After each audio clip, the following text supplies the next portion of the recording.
ඉතින් හැම කෙනෙකුටම ලැබුවා වූ නව වසර ඊටාම යහපත් වසරක් වේවා. ඒ වගේම හැම කෙනෙක්ගේම සිත් සතන් ඇතුලේ ගහකොළට සතා සිව්පාවට තියෙන ආදරය වැඩි වේවා. මිනිසුන්ට වගේම සත්තුන්ටත් ජීවත් වෙන්න අයිතියක් තියෙන බව හැම කෙනෙකුටම හිතවල තහවුරු වේවා. ඒ වගේම හඩක් නැති සතුන් වෙනුවෙන් හඩක් වෙන්නට හැම දෙනාටම ලැබේවා. සතුන් වෙනුවෙන් වැඩ කරන සතුන්ගේ ජීවිත බලා ගන්න හැම කෙනාටම ඒ සඳහා ශක්තිය ධෛර්යය ලැබේවා. ඉතින් අලුත් අවුරුද්දේ සුබ පැතුමත් එක්ක ඇත්තටම කතාවක් තියෙනවා පොඩ්ඩක් කියන්න. අපි මේ ආණ්ඩුවෙන් ඉල්ලනවා දැන්වත් මේ සත්තු අනිකා කරගන්නේ නැතුව පරිසරයේ මිනිසුන්ට වගේම සත්තුන්ට ජීවත් වෙන්න අයිතියක් තියෙනවා කියන එක පිළි අරගෙන වැඩ කරන්න කියලා අපි බොහොම ගෞරවයෙන් ආදරෙන් ආණ්ඩුවට නැවත වරක් ඉල්ලනවා. ආණ්ඩුව කරන වැරදි කීපයක් තියෙනවා. අපි මුලින් ඉඳන්ම ආණ්ඩුවට කිව්වේ මේ සත්ව ගහන කළමනාකරණය කරන එක සඳහා වෙනමම ආයතනයක් පිටවන්න කියලා. මොකද සත්ව ගහණය වැඩි වුණා කියන එක මාලිමා ආණ්ඩුව ආවට පස්සේ වෙච්ච දෙයක් නෙමෙයි. ඒක ක්‍රමක්‍රමයෙන් දීර්ඝ කාලයක් තිස්සේ මිනිස්සුන්ගේම වැරදි නිසා වෙච්ච ගැටලුවක්. මිනිස්සු නියපොත්තෙන් කඩන්න ඕන දේ පොරවෙන් කපන තැනට තිබ්බ එකේ වැරද්ද තමයි මේ සිද්ධ වෙලා තියෙන්නේ. සත්ව ගහණය වැඩි වීමේ කොතන බැලුවත් ඒ පිටිපස්සේ මිනිස් ක්‍රියාකාරකම් තියෙනවා. ඉතින් අපි ආණ්ඩුවෙන් ඉල්ලන්නේ දිස්ත්‍රික් කමිටුවක කවුරු හරි කෙනෙක් චෝදනා කරා කියලා, කවුරු හරි කෙනෙක් යෝජනා කරා කියලා සත්ව ගහන කළමනාකරණය කිරීම සම්බන්ධයෙන් වැඩවලට මැදිහත් වෙන්නේ නැතුව ඒ සඳහා පරිසර අමාත්‍යාංශය යටතේ නිශ්චිත ආයතනයක් හදලා ඒ ආයතනයේ අධීක්ෂණය කළා, පර්යේෂණ කරලා තොරතුරු රැස් කරගෙන ක්‍රමවත්ව සත්ව ගහන කළමනාකරණයට යන්න කියන එකයි අපේ අලුත් අවුරුද්දේ යෝජනාව තියෙන්නේ. ආණ්ඩුව විදිහට අපි දන්නවා මේ ආණ්ඩුව වටේට එකතු වෙන විද්වතුන් කලින් එකතු වෙච්ච උනේ මිනිස්සු පෞද්ගලික වාසි සඳහා. එහෙම නැත්නම් කොන්ත්‍රාත් එකක් ගන්න, ඩීල් එකක් දාගන්න, රටට යන්න, ඒ වගේ දේවල් සඳහා තමයි කලින් ආණ්ඩුවත් එක්ක එකතු වෙන්නේ. මේ ආණ්ඩුවත් එක්ක වටේට එකතු වෙලා ඉන්න බුද්ධිමතුන්ගෙන් 60% විතර ඇත්තටම මේ රටට ආදරය කරන මිනිස්සු.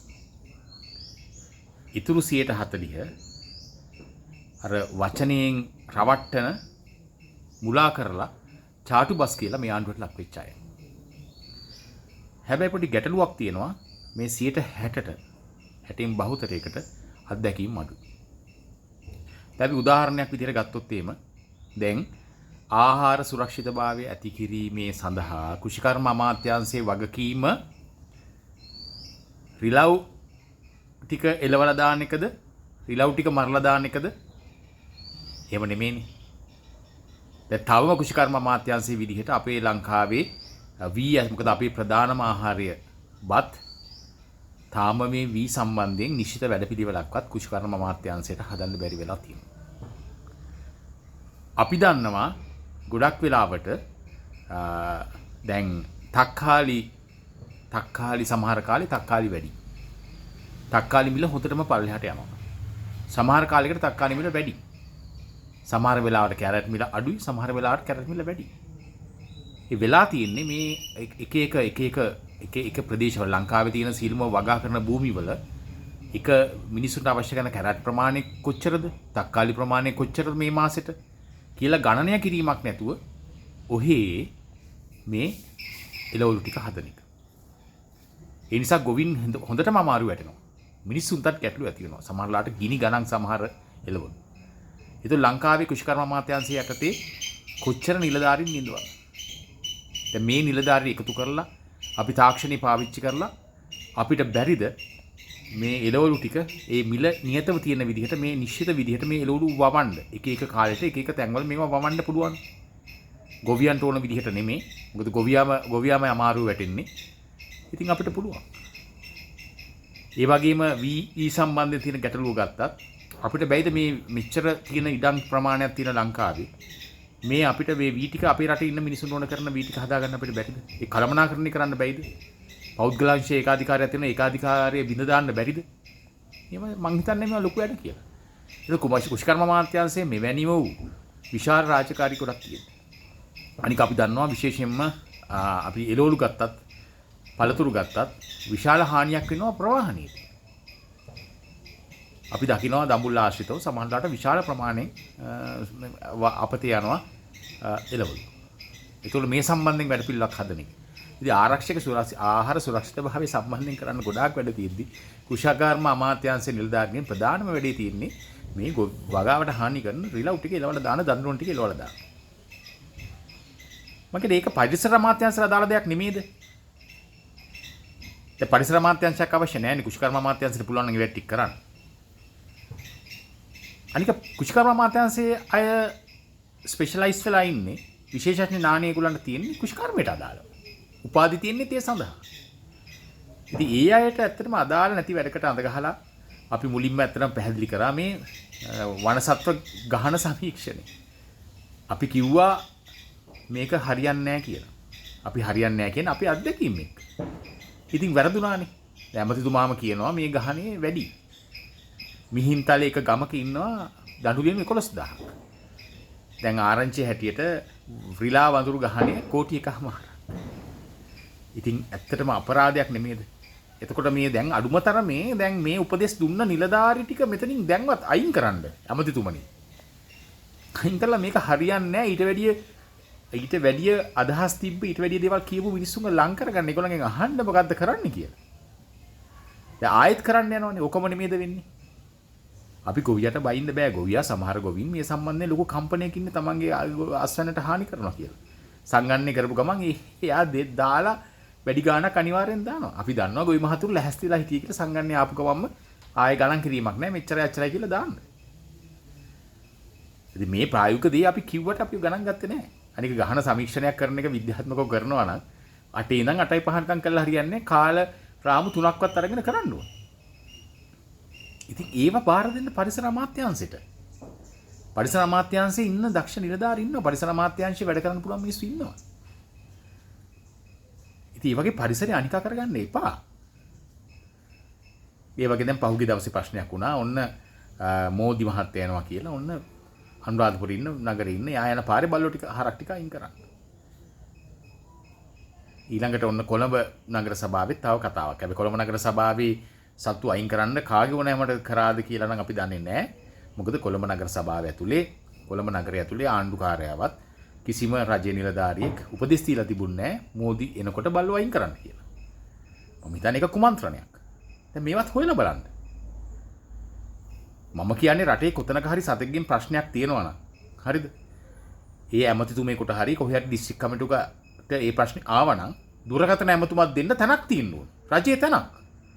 මෙන්න මෙතන මේ ප්‍රශ්නේ වැඩි. මේකට උත්තර හොයන්න. ඒක පරිසර අමාත්‍යාංශයට තියෙන්න ඕන.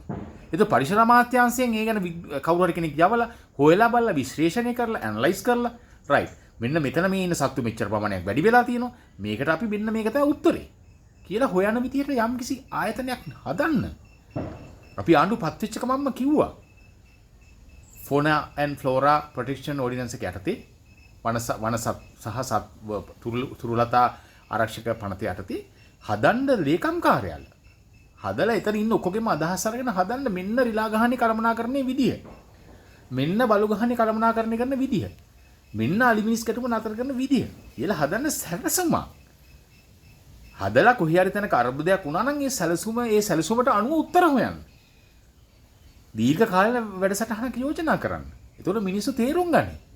කවුරු හරි කෙනෙක් කියනවා නම් අම්මෝ මේ අනුරාවට පස්සේ මේ රිලව් වැඩි වෙලා අපේ වගාවක් නැති වුණා. ඒ හින්දා මෙහෙමයි කියලා ඉතින් ආණ්ඩුවට බයිනවා නම් එයාට පොඩ්ඩක් කරන්න දෙයක් නැහැ. ආණ්ඩුවට බනිනුම් කොහොමවත් ආණ්ඩුවට බයිනවා. ආණ්ඩුව තේරුම් ගන්නුම් කොහොමවත් ආණ්ඩුව තේරුම් ගන්න. එතකොට ඒගොල්ලෝ තේරුම් ගනි. මිනිසුන්ට ඇත්ත කියන්න. මිනිසුන්ට ඇත්තටම පොරොන්දු මිනිස්සු රවටන වැඩ වගේ දේවල් කරන්න එපා. සමහරට ඔබ අවංග චේතනාවෙන් කරනවා ඇති. හැබැයි සමහර දේවල් විහිළු වගේ.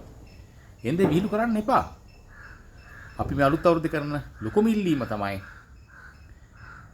සත්ත්ව ගහන කළමනාකරණය සඳහා නිශ්චිත ආයතනයක් ඇති කරන්න. රටේ මොනවා හරි විලහික සත්තු මිනිස්සු අතර ගැටීමක් ඇති වෙන හැම තැනකම අන්නේ ආයතනයේට තීන්දුව తీරන ගන්න දෙන්න නොගැලපෙන විදිහට පරිසර අමාත්‍යාංශය කරන්න ඕන දේ අර කුෂිකර්ම අමාත්‍යාංශය කරලා ඒ වගේ මෝඩ වැඩ නම් කරන්න එපා. කුෂිකර්ම අමාත්‍යාංශයට ගොඩක් වැඩ තියෙනවනේ ඇමතිතුමා. කුෂිකර්ම අමාත්‍යාංශයට බාර දෙන්න ඒවා. කොච්චරනම් වැඩ තියෙනවද?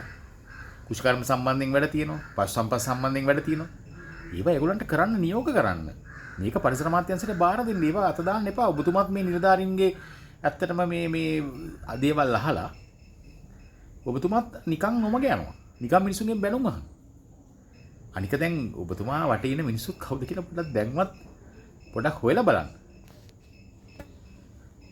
මොකද ඔබතුමා වටේ ඉන්න ඔබතුමාට උපදෙස් දෙන හැම කෙනෙක්ම හොඳයි කියලා අපි නම් විශ්වාස කරන්නේ නැහැ. ඒගොල්ලන්ගේ පැටිකිරියත් පොඩ්ඩක් හොයලා බලන්න. ඒගොල්ලෝ මෙච්චර කල් කරලා තියෙන වැඩ සම්බන්ධයෙන් ඒවද හරියට කරලා තියෙනවද? ඒව අඩුපාඩු තියෙනවද? ඊට හැටි ඉතින් දන්න මිනිස්සු ඉන්නවා ඇත්තට.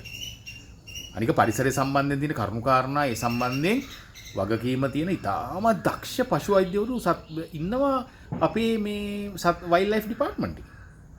ඉතාම හොඳ දැනුමක් තියෙනවා. ඒගොල්ලන්ව පැත්තකට දාලා තියෙන්නේ ඒගොල්ලෝ කතා කරන්නවත් ඉඩක් නැහැ. ඒගොල්ලන් අකර්මණ්‍ය කරලා තියෙන්නේ. චුට්ටක් මේ පශු වෛද්‍යවරු විතරක් අරන් ඇවිල්ලා කතා කරන්න ඇමතිතුමා. කතා කරලා අහන්න උත්තර මේ කොහෙවත් නැති මේ අදාළ නැති මිනිස්සු ලං කරගන්න නැතුව. අදාළ නැති මිනිස්සුන්ගෙන් උපදෙස් ගන්න නැතුව. මේ ගහන කළමනාකරණය කියන එක මේ බාර දෙන්න මේ ගැන විද්‍යාත්මකව දන්න සතුන් ගැන දන්න සතුන්ගේ චර්යාවන් ගැන දන්න උත්තර තියෙන මේ වයිල්ඩ් ලයිෆ් ඩිපාර්ට්මන්ට් එකේ ඉන්න වනජීවි සංරක්ෂණ දෙපාර්තමේන්තුවේ ඉන්න පශු වෛද්‍යවරුන් එකතු කරලා කතා කරන්න. ඒගොල්ලෝ විතරක් ගින්න ගන්න. නොගැලපෙන්නේ ගේන්න එපා. කතා කරලා උත්තර හදාගන්න. ඒගොල්ලෝ උත්තර තියෙනවා. ඒකල පරිසරවේදීන් එකතු කරගෙන සත්ත්ව සුබසාධන එකතු කරගෙන නිශ්චිත වැඩපිළිවෙලක් හදන්න. ජනතාවගෙන් යෝජනා ගන්න. අපි කියන්නේ එච්චරයි. අනික ඔබතුමා නොදන්නව ඇති නුවර මාලිගාවට උඩවත්ත කැලි ගොඩක් රිලව් හිටියා. එක්තරා කාලික දියවඩ නිලමේතුමයි එක්තරා මහාචාර්යවරු එකතු වෙලා මේ රිලව් ටික ගිහිල්ලා ඔය නොයි දූපතකට දැම්මා ඈත. මොකද මහවැලිගඟේ වතුර වැඩි වෙනකොට මේ දූපත් කියලා මේ සම්මාන දෙන සමහර කඳු වැටි දූපත් වලටපත් වෙනවා. වටේට වතුර ඇවිල්ලා. කලින් එහෙම දූපත් තිබුණේ නැහැ. හැබැයි මහවැලිගඟේ වතුර තියෙන්නේ ටික කාලේ වතුර බහලා යනවා. එතකොට සමහර රිලව් මේක පීනලා ගියා. සමහර අය වතුර බැස්සට පස්සේ ගියා. ඉතින් රිගල ගස්ගඩ පැත්තේ රිලා පස්සේ නිර්මාණය වුණේ මෙන්න මේ අක්‍රමවත් රිලාවුන් ගිහිල්ලා අර දූපතට දාපු නිසා. ඉතින් මේවා ගැන අධ්‍යයනය කරන්න මේ ගැන කරලා බාර දෙන්න පරිසර අමාත්‍යාංශයට. සත්තු ට්‍රාන්ස්ලොකේෂන් කරනවා කියන එක ලොකු කතාවක්. තැනකින් තැනකට ගිහින් දානවා කියන එක. ඒකත් විද්‍යාත්මකව කරන්න ඕන. ඒ නිසා අපි කියන්නේ තදින්ම කියන්නේ ඉල්ලා හිටින්නේ සත්ත්ව ගහන කළමනාකරණය සඳහා නව ආයතනයක් පිහිටවන්න. ඒකට බලතල දෙන්න. නිසි දැනුම තියෙන මිනිස්සු ඒකට පත් කරගන්න. මොකද අමතක කරන්න එපා. මේ ආණ්ඩුව සම්බන්ධයෙන් සත්තුන්ට ආදරය කරන මිනිස්සුන්ගේ ලොකු අපැදීමක් තියෙනවා.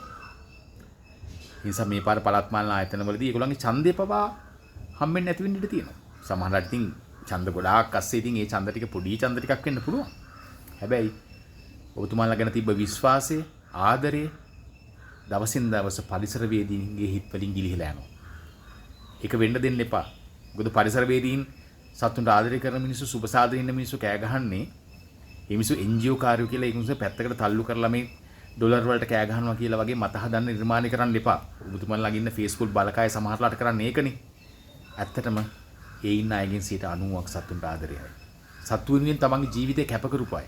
පරිසරය වෙනුවෙන් තමන්ගේ ජීවිතේ කැප කරපු අය. ඒ අයගේ හඬට ඇහුම්කන් දෙන්න. මොකද ඒ අය කතා කරන්නේ අදගෙන නෙමේ කවදා හරි දවසක තව අවුරුදු 50කින් 100කින් මේ ලංකාව සුන්දර තැනක් කරන්න අද කරන හැමදේමගම වටිනකමක් තියෙනවා, වැදගත්කමක් තියෙනවා. නිසා මේ මිනිස්සු මේ හඬ නගන්නේ. ඒ නිසා අපි කියන්නේ පරිසරයට ආදරය කරන්න, සත්තුන්ට ආදරය කරන්න. ඒ වගේම මේ පරිසරය සත්තු අනිකා කරගන්න නැතුව ඒකත් එක්ක සහජීවනයෙන් වැඩ කරන එක තේරුම් ගන්න. මොකද මිහිඳු හාමුදුරුවෝ දේවානම්පියතිස්ස රජුරවන්ට කිව්වේ ඔබ මේ සත්තුන්ගේ අයිතිකාරයා නොවේ, ඔබ මේ සත්තුන්ගේ බාරකාරයා කියලා. අයිතිකාරයාටයි බාරකාරයාට ලොකු වෙනසක් තියෙනවා. ඒ හින්දා ජනාධිපතිතුමනි ඔබතුමා මේ රටේ ඉන්න සමස්ත ජනතාවගේ බාරකාරයා වගේම මේ රටේ ඉන්න සමස්ත සතුන්ගේ බාරකාරයා.